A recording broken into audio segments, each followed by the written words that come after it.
بسم اللہ الرحمن الرحیم۔ آج تفسیر کا لیکچر نمبر 52 ہے اور 30ویں پارے کی آخری صورت ہے آج، یعنی آج انشاءاللہ ہمارا 30واں پارہ ختم ہو جائے گا۔ اس سے پہلے لیکچر میں بھی میں نے کہا تھا مگر وہ لمبا ہو گیا تھا تو وہ صورت ختم نہیں ہو سکی تھی، یعنی جو آخری صورت ہے۔ تو آج واللیل اذا یغشا والنہار اذا تجلی، میں نے آپ کو کئی بار بتایا کہ جب آپ یہ تفسیر سنا کریں نا تو اپنے سامنے قرآن مجید رکھ کے بیٹھا کریں۔ تھوڑا ہمت سے جب ایک چیز اہتمام کے ساتھ ہوتی ہے تو اس کا فائدہ زیادہ ہوتا ہے۔ یہ قرآن ہے، آپ کو پتہ ہے کہ قرآن مجید میں بعض دفعہ یہ بھی خطرہ ہوتا ہے اگر فائدہ نہ ہو تو الٹا نقصان ہو۔ اگر آپ اس کو ویلیو نہیں دیں گے، اس کو سنجیدگی سے نہیں سنیں گے تو اس کا پھر اثر ہونا ختم ہو جاتا ہے۔ یہ بھی خود قرآن سے ثابت ہے، چونکہ ابھی یہ موضوع نہیں ہے تو میں اس پہ زیادہ بات نہیں کرتا۔ آج ہم پڑھیں گے واللیل اذا یغشا والنہار اذا تجلی۔ واللیلی قسم ہے رات کی، اذا یغشا، اذا کا معنی جب، یغشا غشی یغشا کا معنی ڈھانپ لینا، جب وہ ڈھانپ لے یعنی جب وہ چھا جائے رات۔ والنہاری اذا تجلی، اور قسم ہے نہار یعنی روشنی کی، اذا جب وہ تجلی، جلوہ سے نکلا ہے نا۔ اس سے پچھلے لیکچر میں بتایا تھا نا میں نے کہ تجلی کس سے اردو میں لفظ کون سا استعمال ہوتا ہے؟ جلوہ، یعنی اپنے آپ کو ظاہر کرنا۔ تو والنہاری اذا تجلی، تجلی اصل میں تھا تکلفہ والا باب ہے، باب تفاعل، تجلیا۔ اور قسم ہے دن کی روشنی کی جب وہ پھیل جائے، واضح ہو جائے۔ وما، اور قسم ہے ما اس چیز کی، خلقا جو اللہ نے پیدا کیا، الذکر والانثی یعنی مذکر اور مؤنث، یعنی اس چیز کی بھی قسم جس کو اللہ نے پیدا کیا، مذکر اور مؤنث یعنی نر اور مادہ کی بھی قسم۔ قسمیں اٹھا کے اللہ کیا دعویٰ کرتے ہیں؟ ان سعیکم، بے شک سعیکم تمہاری کوشش، سعی کہتے ہیں کوشش کو، اللہ شتا، لام تاکید کے لیے، شتا کا معنی ہوتا ہے مختلف، عربی میں یہ لفظ استعمال ہوتا ہے شتا، کیا معنی ہے؟ مختلف۔ بے شک تمہاری کوششیں کیا ہیں؟ مختلف ہیں۔ کیا مطلب؟ بھئی اللہ نے قسم اٹھائی رات کی اور دن کی، یہ مختلف ہیں کہ نہیں ایک دوسرے سے؟ اپوزٹ ہے نا بالکل۔ تو اسی طرح مذکر اور مؤنث ایک دوسرے کے بالکل اپوزٹ ہے۔ عورت نام ہے کمزوری کا، مرد نام ہے طاقت اور قوت کا، تو یہ بالکل اپوزٹ ہے۔ اس کائنات کا نظام میں ایکویلٹی نہیں ہے، جو پچھلے لیکچر میں بھی یہی بات آئی تھی نا، مساوات نہیں ہے۔ اللہ تعالیٰ نے مختلف طرح کی چیزیں مخلوق پیدا کی ہیں جو بالکل ایک دوسرے کے اپوزٹ ہیں۔ تو اسی طرح اللہ فرماتے ہیں تم یہ کیسے سمجھتے ہو کہ تمہاری کوشش اور عمل بھی ایک جیسا ہو؟ بہت زبردست بات ہے کہ ہماری کوششیں بھی کیا ہیں؟ ڈیفرنٹ ہیں، وہ بھی ایک دوسرے سے کیا ہیں؟ مختلف ہیں۔ وہ کیسے مختلف ہیں؟ آگے اس کا ذکر ہے کہ کچھ لوگ ایسے ہیں جو عمل کرتے ہیں جو عمل اچھا کہلاتا ہے، اور کچھ ایسے ہیں کہ جب وہ عمل کرتے ہیں تو وہ برا کہلاتا ہے۔ تو انسان بھی سارے برابر نہیں ہیں، بلکہ کچھ اچھے ہیں اور کچھ برے ہیں۔ جو آخرت کے منکر ہیں گویا بزبان حال وہ یہ دعویٰ کرتے ہیں کہ مرنے کے بعد سب ختم، تو نہ کوئی اچھا نہ کوئی برا۔ تو اللہ فرماتے ہیں ایسا کیسے؟ اس کائنات کے بیس اس پر ہے ہی نہیں۔ کائنات کا نظام کی جو بیس ہے وہ اسی پر ہے کہ اس کائنات میں دن ہوگا رات ہوگی، ٹھیک ہے نا؟ اور انسانوں میں بھی اللہ نے جوڑے بنا دیے، تو ہر چیز ایک دوسرے کے یعنی مختلف طریقے چیزیں پیدا کی ہیں۔ تو انسان عمل کے لحاظ سے بھی مختلف ہے، اچھا بھی اور برا بھی۔ اب اچھے کون ہیں؟ وہی مثال قرآن جزیات کے ضمن میں کیا بیان کرتا ہے؟ اصول۔ تو کچھ جزیے بیان کرتا ہے کہ اچھوں کی وہ بڑی علامت کیا ہے، وہ کیا ہے؟ فَأَمَّا، پس بہرحال کچھ بھی ہو جائے، کچھ بھی ہو جائے گا کیا مطلب؟ کہ پیسہ ہو یا نہ ہو، عزت ہو یا نہ ہو، صحت ہو یا نہ ہو، اس سے کوئی فرق نہیں پڑتا۔ ہر حالت میں کامیابی کا معیار ایک ہی ہے، وہ کیا ہے؟ من اعطا، من وہ شخص، اعطا جس نے عطا کیا، جو دینے والا بنا۔ اعطا اصل میں کیا تھا؟ اعطا یا اکرما کی طرح، یعنی جس نے دینا سیکھا، سخاوت، بیوی پہ خرچ، بچوں پہ خرچ، والدین پہ خرچ، غریبوں پہ خرچ، جو دے رہا ہے، واتقا اور بچ بھی رہا ہے ساتھ ساتھ، یعنی برائیوں سے بچتا بھی۔ آپ نے بہت سے ایسے سخی دیکھے ہوں گے، بڑا دے رہے ہیں، کھلا رہے ہیں چور، ٹھیک ہے نا؟ رشوت لیتے ہیں، شراب پیتے ہیں، زنا کرتے ہیں، نماز چھوڑ دیتے ہیں، تو ایسا سخی نہیں۔ اللہ فرماتے ہیں جس نے دیا، واتقا اور خود اپنے آپ کو بچایا بھی اس نے۔ تو کن چیزوں سے بچایا؟ یہ قرآن میں دوسرے مقام پر آتا ہے، برائیوں سے بچایا۔ تو جو دے گا اور برائیوں سے بچے گا، وصدق بالحسنی، اور اتنا بھی کافی نہیں ہے کہ آپ سخی بن جائیں، برائیوں سے بچیں، بلکہ اسلام میں عقیدے کی ویلیو عمل سے زیادہ. تو عقیدے کا ذکر کیا کہ اس نے تصدیق کی، سچا قرار دیا. بالحسنی، حسنہ کیا ہے؟ حسن کہتے ہیں اچھی چیز کو نا. احسن دوسرے سے زیادہ اچھا، حسنہ اس کی مؤنث ہے، سب سے اچھا مؤنث کے لیے، کیونکہ یہاں کیا ہے کہ بالکلمۃ الحسنی، کلمہ موصوف ہے نا یہاں پہ، وہ اچھی بات کی تصدیق کی، تو بات عربی میں بھی مؤنث ہے، تو اس لیے اس کے میں احسن کے بجائے حسنہ کا لفظ استعمال ہو رہا ہے، کیونکہ بات عربی میں کیا ہے؟ مؤنث. اچھی بات کی اس نے تصدیق کی، یعنی صحیح قرار دیا اس کو. اچھی بات سے یہاں کیا مراد ہے؟ لفظ تو بالکل عام ہے، کوئی بھی اچھی بات ہے تو اس کی تصدیق کرتا ہے. اس میں عقیدہ بھی، تمام عقائد اس میں آ گئے جو اسلامی عقیدے ہیں. اللہ کا وجود، یہ اچھی بات ہے نا. ہر صحیح بات کیا ہوتی ہے؟ اچھی. تو درست بات کی تصدیق بھی کرتا ہے وہ. تو اللہ کے وجود کا اقرار کرتا ہے، اللہ کی توحید کا اقرار، اللہ کے پیغمبروں کا اقرار، فرشتوں کا، رسولوں کا، جنت کا، جہنم کا، یہ تمام قسم کے اقرار. اور اسی طرح معاشرے میں کوئی بھی بات صحیح ہوتی ہے تو اس کی تصدیق کرنے والا. تو لفظ عام ہے، یعنی عقیدہ اس کا درست ہو، کانسیپٹ اس کے درست ہو. تو اس میں بیسک عقیدہ جو وہ تو شرط کے درجے میں، وہ کیا ہے؟ عقیدہ توحید و رسالت. تو کیا مطلب؟ ایمان والا ہو وہ. تو بعض مفسرین نے کہا یہاں اس سے کلمۃ الحسنی مراد ہے، اچھا کلمہ، یعنی کلمہ توحید مراد ہے. تو مشرک کا کوئی عمل مقبول نہیں ہے. تو اچھی بات کی تصدیق کی، یعنی اسلام کو درست قرار دیا، کیونکہ اللہ کا دین ہے، اللہ کی توحید کو مانا، جو بیسک عقائد ہیں ان سب کا اس نے اقرار کیا، اس کی تصدیق کی. فَسَنُيَسِّرُهُ لِلْيُسْرَى. فَسَنُ، فا کا معنی، پھر سا کا معنی عن قریب، نُيَسِّرُ نُسَبِّحُ کی طرح، سبح یسبح ہے نا. تو یسرا یُیسِّرُ، آسانی پیدا کرنا. یسر کس کو کہتے ہیں؟ آسانی کو کہتے ہیں نا، یسیر. تو نُيَسِّرُ، ہم آسان کریں گے، ہو اس شخص کو، لِلْيُسْرَى، آسانی کے لیے. یسرا کہتے ہیں آسانی کو. یسرا کیوں کہتے ہیں آسانی کو؟ آپ کو پتہ ہے، اضربو دوسرے کے مقابلے میں زیادہ مارنے والا، ایسرو دوسرے کے مقابلے میں زیادہ آسان. یسرا اس کی مؤنث، ٹھیک ہے. تو ہم اس کے لیے آسانی اس کو آسانی دیں گے، آسانی کے لیے. کیا مطلب؟ آسانی کے، جنت آسانی ہے نا، اس میں آسانیاں ہیں. تو یہاں مراد ہے جنت، یعنی ہم اس کو جنت میں کیا کریں گے؟ جنت لے جانے کے لیے اس کے لیے راستہ کیا کر دیں گے؟ آسان. آسانی کے لیے اس کو آسانیاں پیدا کریں گے اس کے، یعنی اس کا جو صحیح بامحاورہ ترجمہ ہوگا، ہم ایک آسان چیز کے لیے اس کو آسانیاں دینا شروع کر دیں گے. کیا مطلب؟ جنت کی طرف اس کے قدم جانا شروع ہو جائیں گے. وَأَمَّا، اور بہرحال کچھ بھی ہو جائے، مَن بخیلا، وہ شخص جس نے بخل کیا، کنجوسی. اس سے پتہ چلتا ہے بھائی اسلام میں سخاوت کتنی بڑی نیکی، اور بخل جس کو آج کل کمال سمجھا جاتا ہے، یہ کتنی بڑی نحوست ہے. اللہ نے جنت اور جہنم کی جو علامات بیان کی ہیں اور جو معیار بیان کی ہیں، وہ شروع یہاں سے ہو رہے ہیں. جو دے گا وہ اچھا، اور جو کنجوسی کرے گا وہ کیا ہے؟ برا.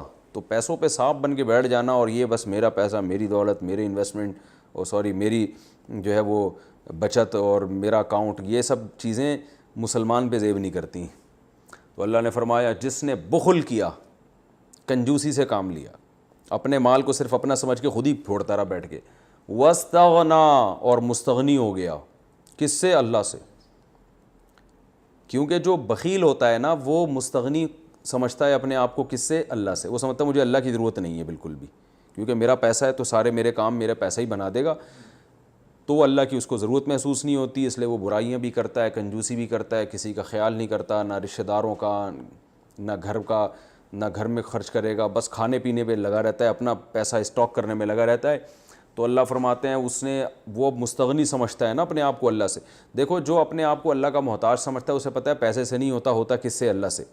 تو اگر میں بخل کروں گا، کنجوسی کروں گا، تو اللہ تو مجھے ویسے بھی ہلاک کر سکتا ہے. پیسہ چھین سکتا ہے تو اللہ کی راہ میں کیا کرے گا؟ خرچ کرے گا، کیونکہ وہ سمجھتا ہے بھائی میں اللہ سے بے پرواہ نہیں ہو سکتا، مجھے سب سے پہلی ضرورت اللہ کی ہے۔ تو اللہ نے فرمایا وَأَمَّا مَن بَخِلَ وَاسْتَغْنَىٰ وَكَذَّبَ بِالْحُسْنَىٰ، اور اس نے جھٹلایا اچھے کلمے کو۔ وہ اچھا کلمہ کیا ہے؟ یعنی اللہ کے وجود کو جھٹلایا۔ یہ اللہ کے وجود کو تو نہیں جھٹلایا، اللہ کی توحید کو جھٹلا دیا۔ یہ اللہ کی توحید کو تو نہیں جھٹلایا، پیغمبر کا انکار کر دیا، یا پیغمبر کا انکار تو نہیں کیا لیکن آخرت کا انکار کر دیا۔ تو کیونکہ قرآن جب بروں کو بیان کرتا ہے تو کامل درجے کے بروں کو، جو عقیدے کے لحاظ سے بھی برے ہوں اور عمل کے لحاظ سے بھی۔ تو اللہ فرماتے ہیں فَسَنُيَسِّرُهُ لِلْعُسْرَىٰ، ہم اس کو آسانی پیدا کریں گے، عسرا ایک تنگی کے لیے، یعنی عیش و عشرت میں پڑے گا لیکن قدم اس کے کہاں جائیں گے؟ عسرا۔ اعسر عسیر کہتے ہیں مشکل، تو یسرا کا اپوزٹ عسرا آتا ہے، یعنی وہ تنگی کیا ہے؟ جہنم۔ فرمایا وما یغنی عنہ مالہ، ما یغنی کئی بار پہلے آ چکا ہے، نہیں فائدہ پہنچائے گا عنہ اس کو، مالہ اس کا مال، اذا جب وہ تردہ جہنم کے گڑھے میں گرے گا۔ تردہ اصل میں تھا تردیا، تکلفا، باب تفعل، اس کا معنی ہوتا ہے بلندی سے پستی کی طرف گرنا، جیسے کوئی کھائی میں گرتا ہے نا، تو جہنم بھی حدیث میں آتا ہے بہت گہری کھائی کی طرح ہے، بہت گہرے کنویں کی طرح ہے، اللہ تعالیٰ سب کو محفوظ رکھے۔ تو اللہ فرماتے ہیں جب یہ اس گڑھے میں گرے گا تو اس کی دولت جس پہ یہ سانپ بن کے بیٹھا ہوا تھا اور سخاوت نہیں کرتا تھا، اس میں واجب حقوق ادا نہیں کرتا تھا، تو یہ دولت اس کے کام نہیں آئے گی۔ اِنَّ عَلَيْنَا لَلْہُدَىٰ، کیا پیارے کلمات ہیں۔ اللہ فرماتے ہیں بے شک علینا، ہمارے اوپر ہے، ہماری ذمہ داری ہے، لام تاکید کے لیے، الہدیٰ ہدایت، یعنی راستہ دکھانا یہ ہماری ذمہ داری ہے۔ تو گویا اللہ یہاں گویا کہ اللہ واضح لفظ میں بتا رہے ہیں ہم نے تمہیں راستہ دکھا دیا ہے کہ جنت والا راستہ سخاوت والا راستہ ہے اور ایمان والا اور برائیوں سے بچنے والا، اور جہنم والا راستہ کون سا ہے؟ کنجوسی والا اور آخرت کو جھٹلانے والا، یہ راستہ جہنم کی طرف لے کر جاتا ہے۔ تو ہمارے ذمے تھا سیدھا راستہ دکھانا، یعنی ہم نے وہ راستہ تمہیں دکھا دیا ہے۔ وَإِنَّ لَنَا، اور بے شک لنا ہمارے ہی لیے ہے، للآخرۃ لام تاکید کے لیے، الآخرۃ آخرت بھی، والاولیٰ اور آخرت سے پہلے والی جو زندگی ہے یعنی دنیا، مالک ہم ہی ہے زندگی کے، یہاں بھی ہم تمہارا کنٹرول ہمارے ہاتھ میں اور وہاں بھی ہمارے ہاتھ میں، یہاں جس کو چاہے رزق بڑھا دیں، جس کو چاہے رزق کم کر دیں، تو بادشاہت ہماری ہے۔ تو عقل مندی کا تقاضا یہ ہے کہ اللہ کا اپنے آپ کو محتاج سمجھ کے اس کے احکام کی بجاوری کرے۔ آگے اللہ فرماتے ہیں فَأَنذَرْتُكُمْ، فا کا معنی پھر، انذرتو اکرمتو کی طرح ڈرانا، نذیر ڈرانے والے کو کہتے ہیں نا، فَأَنذَرْتُكُمْ، پس میں نے ڈرا دیا ہے تم کو، نارن ایک آگ سے، تلظیٰ جو بھڑکتی ہے شعلے مارتی ہے، تلظیٰ اصل میں تھا تلظیا، تکلفا، باب تفعول ہے نا، تو لظا کہتے ہیں شعلے کو آگ کے۔ تو ہمارے حضرت کے ایک رسالہ بشارت اللظا لآکل الربا، ایک شعلے کی خوشخبری سود کھانے والے کے لیے۔ تو لظا کہتے ہیں آگ کے شعلے کو، تلظا آگ کا شعلے مارنا۔ تو اللہ فرماتے ہیں میں تمہیں ڈرا چکا ہوں ایک ایسی آگ سے جو شعلے مارتی ہے، گرم آگ ہے، لا یصلاھا، نہیں داخل ہوگا اس آگ میں، یصلا صلی یا یصلیو، پہلے کئی دفعہ آ چکا ہے یہ آگ میں داخل ہونا، اس آگ میں داخل نہیں ہوگا الا مگر وہ شخص الاشقا جو بڑا ہی بدبخت ہے، جو بڑا ہی بدبخت ہے، الذی یہ بدبخت وہ ہے، کذبا جو جھٹلاتا ہے، وتولا اور ہماری آیات سے منہ پھیرتا ہے۔ تولا بھی آ چکا ہے پہلے نا، پیٹھ پھیرنا، ہمارے احکام اس کو سنائے جاتے ہیں، اس میں دلچسپی نہیں لیتا۔ آپ نے دیکھا ہوگا آج بہت سے لوگ، ان کو بتایا کہ وزیر اعظم کا یہ بیان آیا، ایک دم غور سے سنیں گے، ان کو بتایا فلاں ایکٹر نے یہ بیان دیا، فوراً غور سے سنیں گے، ان کو بتایا جائے فلاں نے یہ تبصرہ کیا ہے، فوراً لیکن ان کو بتایا اللہ تعالیٰ کا یہ حکم ہے، تو وہ ایک دم آپ دیکھیں لوگ بحث کا رخ چینج کر دیتے ہیں، ابے چھوڑو یار کوئی اور بات کرو، کیا مذہب کو لے کے بیٹھ گئے ہو۔ تو اللہ فرماتے ہیں یہی بدبخت ہیں جو ہماری آیات سے کیا کرتے ہیں، منہ موڑتے ہیں یہ بدبخت اس آگ میں داخل ہوں گے. وَسَيُجَنَّبُ اور سا کا معنی عن قریب, یُجَنَّبُ یُصَرَّفُ, صحیح ہے نا. اجتناب کا معنی اجتناب کرنا, جنب یجنبو کا معنی اجتناب کرانا, سبح یسبح کی طرح. تو اللہ فرماتا ہے یہ پیسو وائس ہے نا, فعل مجہول ہے. وَسَيُجَنَّبُ اور عن قریب بچا لیا جائے گا ہاں اس آگ سے, الاتقا پرہیزگار جو ڈرنے والا ہے, اتقا تقی, صحیح ہے نا. ازربو کی طرح یہ اتقا, اتقیو سے اتقا بنا دیا, تو وہی متقی کو کہتے ہیں جو پرہیزگار ہے, اس کو اس سے بچا لیا جائے گا. یہ پرہیزگار وہ ہے الذی یؤتی مالہ, یہ وہ ہے جو اپنا مال دیا کرتا تھا. دیکھیں دوبارہ اللہ نے مال کا تذکرہ کیا, اس لیے اسلام میں سخاوت کے بغیر آپ کا اسلام قبول ہے ہی نہیں, کیونکہ قرآن میں جہاں نماز وہاں زکوٰۃ اور صدقات و خیرات کا لازمی ذکر ہوتا ہے. تو اللہ فرماتے ہیں اس سے بچا لیا جائے گا وہ پرہیزگار, الذی وہ پرہیزگار, یوتی مالہ آتا یوتی یکرمو کی طرح ہے نا, یوتی یو تھا اصل میں تھے, جو اپنا مال دیتا ہے, یتزکا اور چاہتا کیا ہے, یتزکا کہ وہ پاک ہو جائے. یتزکا یتصرفو کی طرح ہے, تزکیہ پاک کرنے کو کہتے ہیں نا, تو یتزکا پاک ہونا. تو اللہ فرماتے ہیں وہ اپنا مال دیتا ہے تاکہ وہ کیا ہو جائے, پاک ہو جائے. یعنی صدقات و خیرات سے اس کا مقصد تزکیہ نفس ہوتا ہے. کس چیز سے پاک؟ دولت کی محبت سے پاک, ٹھیک ہے نا, دنیا کی محبت سے پاک.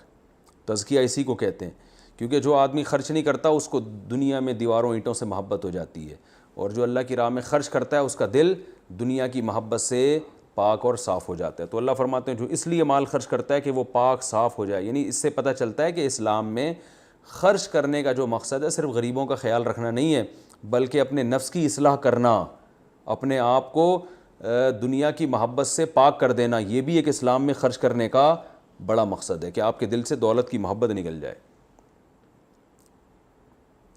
وَمَا لِأَحَدٍ عِندَهُ, یہ بڑی زبردست آیت ہے. ساری آیتیں زبردست ہیں لیکن کچھ ایسی ہوتی ہیں نا جو اور موٹیویشن اس سے بہت اچھی ملتی ہے.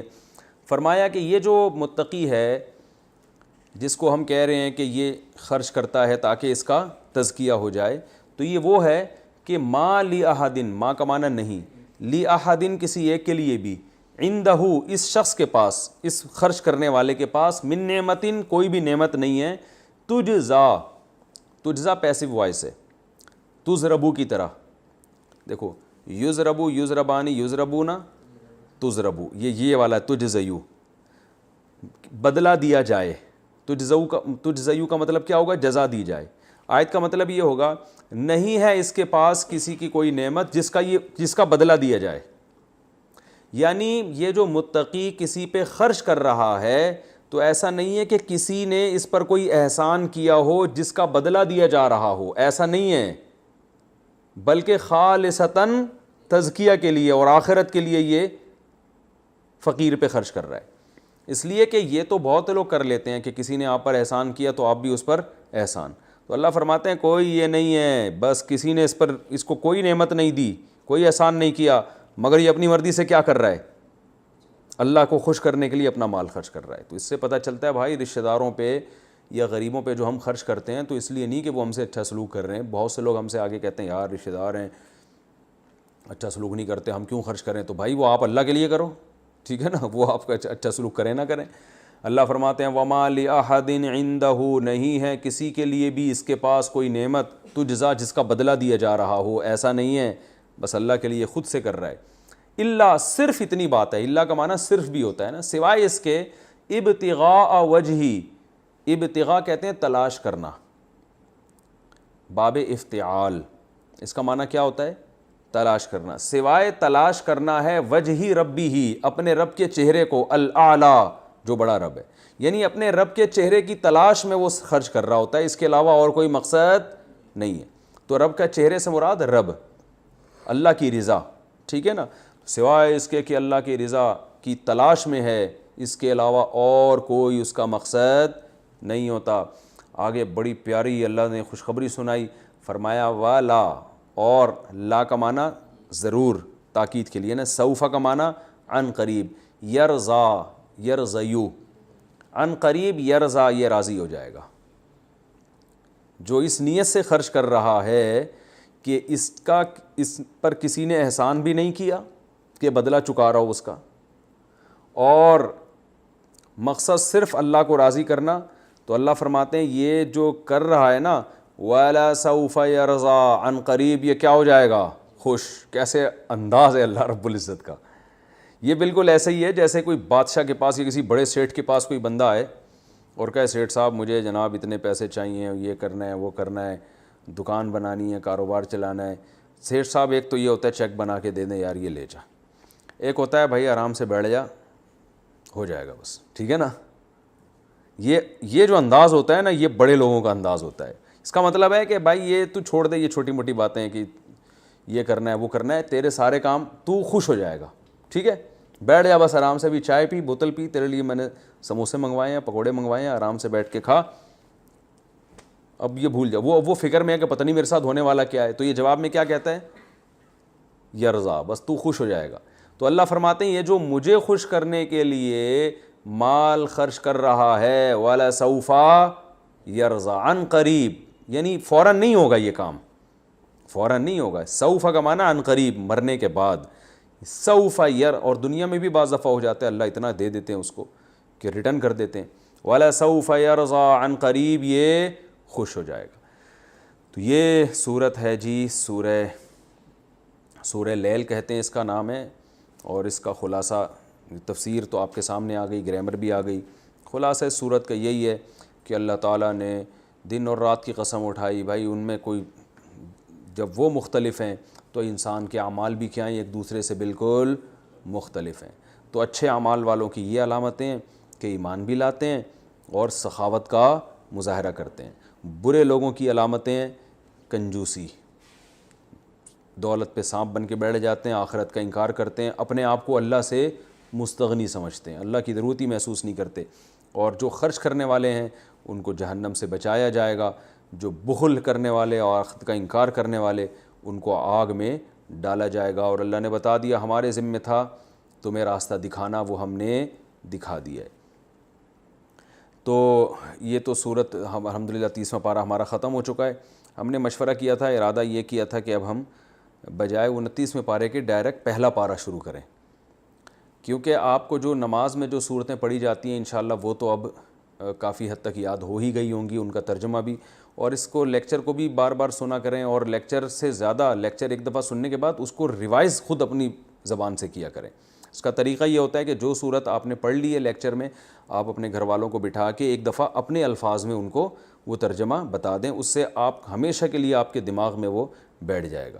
ہمارے ہاں مدارس میں جو طریقہ رائج رہا ہے ہمیشہ, اور اس سے بڑے بڑے علامے پیدا ہوئے ہیں, اور میں کہتا ہوں یونیورسٹیوں میں اگر اسٹوڈنٹس اس طریقے کو اختیار کر لیں نا تو بہت اچھی استعداد کے لوگ پیدا ہوں. بھئی جو لیکچر سنا ہے آپ نے اپنی زبان سے بالکل جیسے استاذ پڑھا رہا ہے اسی طرح آپ نے آگے اس کو ریوائز کرنا ہے, کسی کو سامنے بٹھا کے پڑھانا ہے. اس کو ہم مدرسوں میں کہتے تھے تکرار. جب ہمیں صبح استاذ پڑھاتے تھے نا کوئی بھی کتاب, تو ہم شام کو بیٹھ کے اس کا تکرار کرتے تھے, اس کو ریوائز کرتے تھے. ریوائز کا مطلب خود سے نہیں, کوئی طالب علم ہوتا تھا اس کو بٹھا کے ہم پڑھا رہے ہیں پھر وہ ہمیں, تو اس طرح سے ہر ایک کا ریوائز ہوتا ہے. تو یہ طریقہ جو ہے نا بہت ضروری ہے. تو آپ اس طرح سے انشاءاللہ قرآن جب آپ تکرار کریں گے, اس کو ریوائز کریں گے, زبان سے کہیں گے آپ اس کو کسی کو سامنے بٹھا کے, تو انشاءاللہ اس سے آپ کو یہ ہمیشہ کے لیے آیتیں ذہن میں بیٹھ جائیں گی, ترجمہ آپ کو ہمیشہ کے لیے یاد ہو جائے گا, اور پھر اس سے بڑی موٹیویشن ملتی ہے انسان کو, عمل کی ترغیب ملتی ہے. انشاءاللہ آج ہم اب پڑھیں گے جی سورہ بقرہ. اور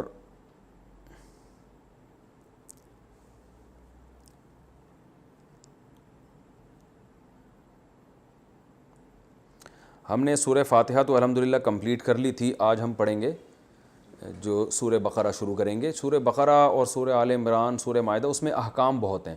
آپ نے دیکھا ہوگا 30ویں پارے میں صرف آخرت کی باتیں آئی ہیں, احکام نہیں ہیں. تجارت کے مسائل اور ہمارے گھریلو مسائل, حکومت کے مسائل, ان سب چیزوں کا تذکرہ نہیں ہے, کیونکہ یہ مکہ میں نازل ہوئی ہے نا 30واں پارے کا زیادہ تر حصہ. تو مکہ میں تو صرف عقیدے کی اصلاح کی کوشش کی گئی ہے کہ پہلے آخرت پر یقین تو ہو, آخرت پر یقین ہوگا تو پھر انسان عمل کرے گا نا. تو سورہ بقرہ اور سورہ آل عمران اور مائدہ ان میں احکام بہت ہیں، تو دونوں کی ضرورت ہے۔ اچھا یہ صورتیں نسبتاً آسان بھی ہیں، سورہ بقرہ، آل عمران، 30واں پارہ اور 38واں پارہ مشکل بھی ہے، تو ہم نے ایک مشکل تو الحمدللہ پڑھ لیا، تو اب ہم انشاءاللہ سورہ بقرہ شروع کرتے ہیں۔ بقرہ عربی میں گائے کو کہتے ہیں، چونکہ اس صورت میں بنی اسرائیل کے گائے ذبح کرنے کا ایک واقعہ ذکر کیا گیا ہے، تو اس واقعے کے مناسبت سے اس صورت کا نام البقرہ رکھ دیا گیا۔ قرآن کی سب سے لمبی ترین صورت ہے یہ، اور اس کی بڑی فضیلت ہے۔ آپ صلی اللہ علیہ وسلم نے فرمایا جو لوگ سورہ بقرہ اور آل عمران تلاوت کرتے ہیں تو یہ دو صورتیں قیامت کے دن سائبان کی شکل میں آئیں گی، یعنی سورج کی تپش سے ان کو بچائے ہوئے ہوں گی اور ان کو بادل کی شکل میں ان پر سائبان بن کے آئیں گی۔ اور بہت سارے فضائل اور بھی ہیں سورت کے۔ تو الف لام میم ذالک الکتاب لا ریب فیہ ھدی للمتقین، الف لام میم یہ حروف مقطعات کہلاتے ہیں، اور اس پر میں پہلے بات کر چکا ہوں، الف لام میم پر، حروف مقطعات۔ اچھا یہ جو حروف ہوتے ہیں نا، آپ نے دیکھا ہوگا قرآن میں الف لام میم صاد، حامیم عین سین قاف، اس طرح بعض صورتوں کے شروع میں ان کو اصطلاح میں کہا جاتا ہے حروف مقطعات۔ ان کا معنی کیا ہے؟ تو صحیح اور راجح قول یہ ہے کہ ان کا معنی اللہ کے سوا کسی کو معلوم نہیں ہے، تو یہ متشابہات میں کہلاتے ہیں۔ تو خوب اچھی طرح سمجھ لیں کہ قرآن کریم میں دو قسم کی آیتیں ہیں، ایک کو متشابہات کہا جاتا ہے، دوسری آیتوں کو محکمات کہا جاتا ہے، یعنی محکم کی جمع محکمات۔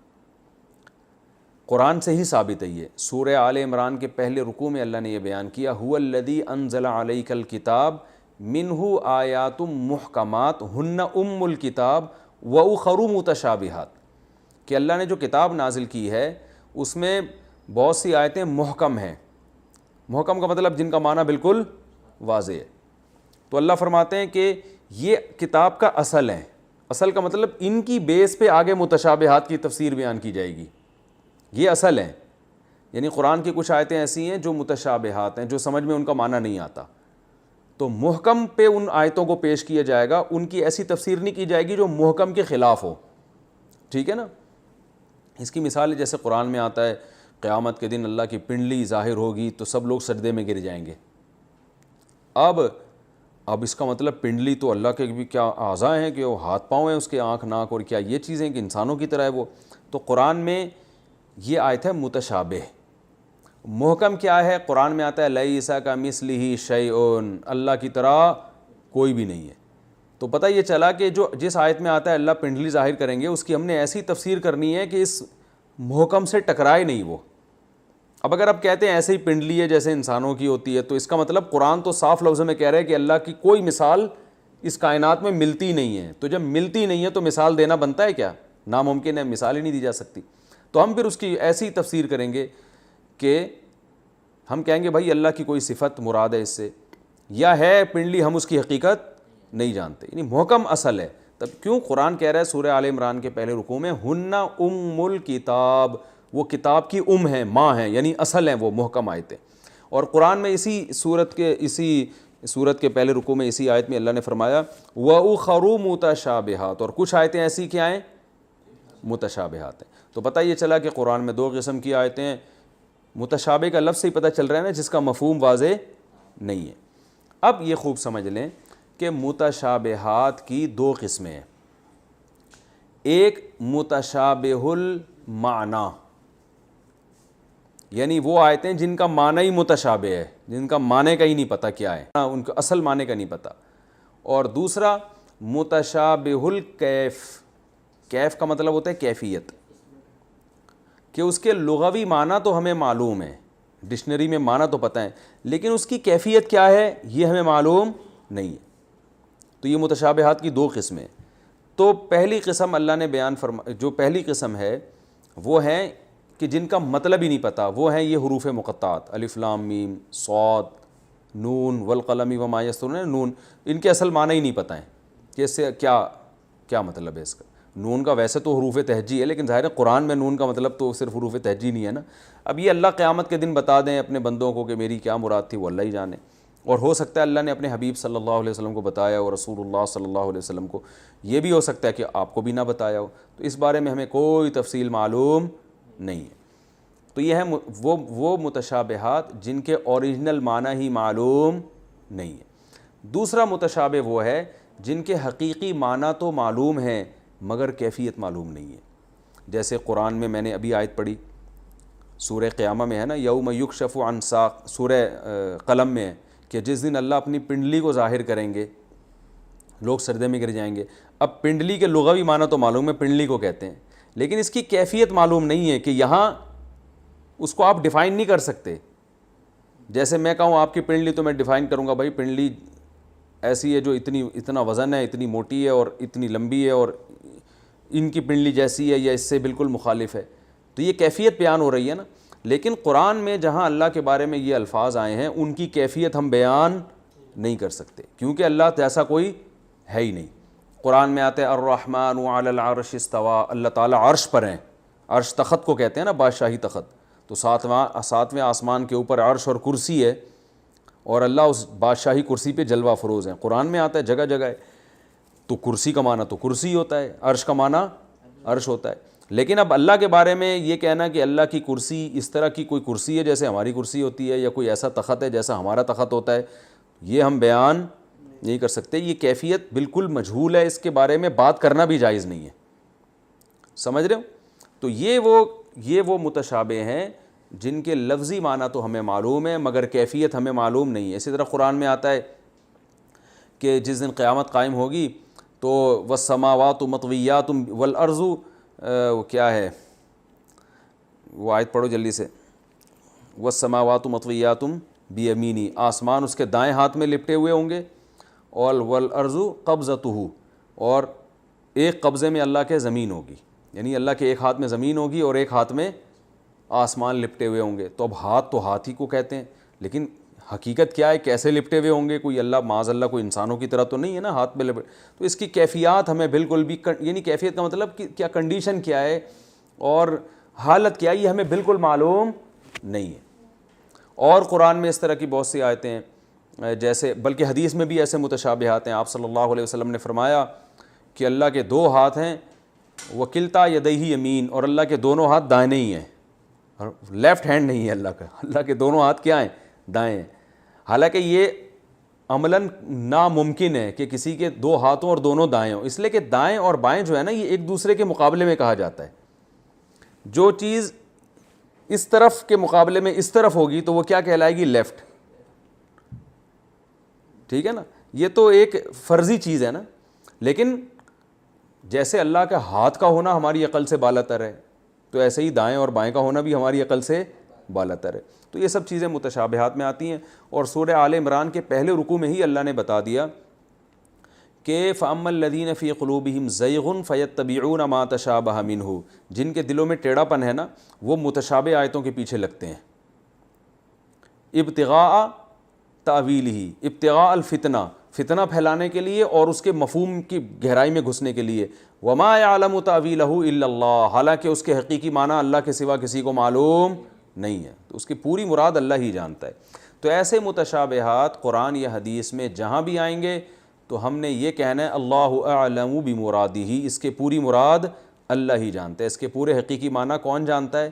اللہ جانتے ہیں، اس کی بحث میں جانا جائز نہیں ہے۔ باقی پھر اللہ نے ایسا کلام کیا کیوں کہ جس کے پورے معنی ہمیں پتہ ہی نہیں ہے، تو ایسی مبہم باتیں اللہ نے کی کیوں ہیں؟ تو دیکھیں جو حروف مقطعات ہیں نا جن کی حقیقت ہمیں پتہ ہی نہیں ہے، وہ اللہ کی اس میں بہت سی حکمتیں ہو سکتی ہیں، ہو سکتا ہے اس پہ اور راز اٹھیں ان باتوں سے۔ تو ایک بڑی وجہ یہ بھی علماء نے بیان کی ہے کہ اللہ یہ بتاتے ہیں کہ تمہارا علم ناقص ہے۔ ظاہر ہے اللہ کے کلام میں الف لام میم کا لفظ آیا، کوئی مفہوم تو ہوگا یقیناً، لغو لفظ تو آ نہیں سکتا، تو اللہ یہ بتانا چاہتے ہیں کہ جو میں تمہیں بتا دوں وہ تو تمہیں معلوم ہے، جو نہیں بتاتا وہ تمہیں معلوم نہیں ہے، تو تم یہ نہ سمجھا کرو ہمیں سب کچھ پتہ ہے۔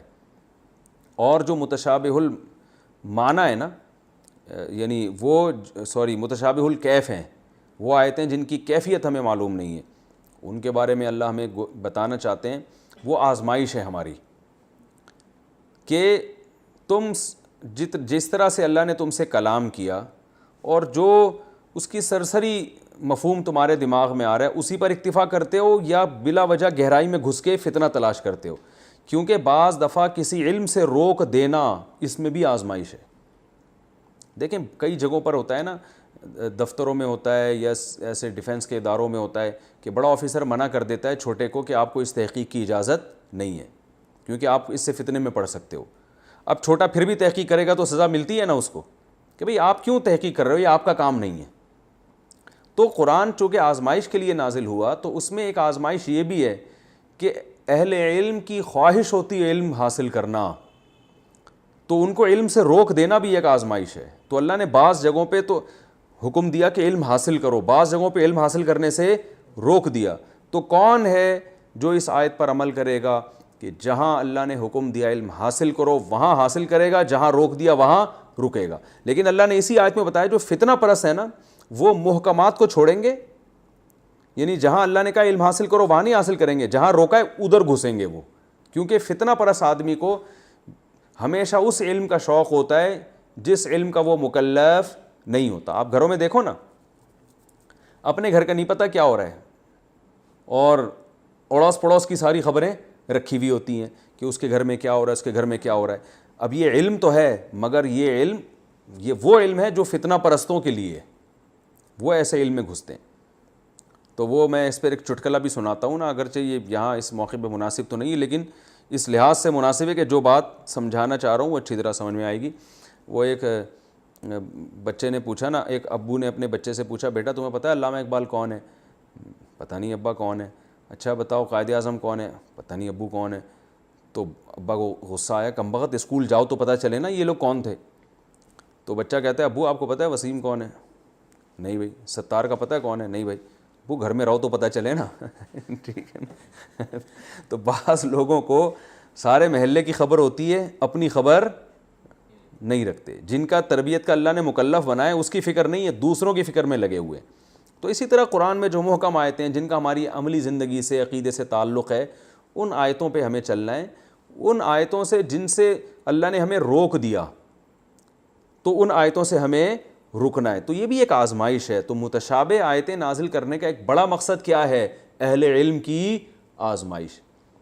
اور دوسرا ایک مقصد یہ ہے کہ اللہ تعالیٰ انسانوں سے انسانوں کی زبان میں بات کرتے ہیں, کیونکہ عرش, کرسی, تخت یہ سب بادشاہوں کے لیے ہوا کرتے ہیں نا.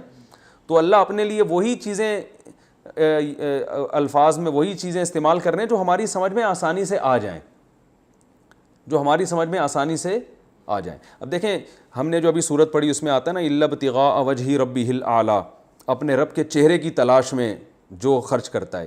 تو دنیا میں ہوتا کیا ہے, جو کسی محبوب کو تلاش کرنے لگتا ہے اس کے چہرے کی تلاش میں ہوتا ہے نا, اس کا چہرہ دیکھنا چاہتا ہے. تو چونکہ دنیا میں جو بھی عاشق ہوتا ہے اس کو معشوق کے چہرے سے دلچسپی ہوتی ہے کہ مجھے اس کی زیارت ہے. تو اللہ بھی اپنی زیارت کے لیے اور اپنی رضا کے لیے اپنے چہرے کا لفظ استعمال کرتے ہیں. حالانکہ اللہ کے لیے یہ کہنا کہ ایسا چہرہ جیسے انسانوں کے چہرے ہوتے ہیں یہ تو جائز ہی نہیں ہے. تو اللہ تعالیٰ انسانوں سے بات کرتے ہیں ان محاورات میں اور ان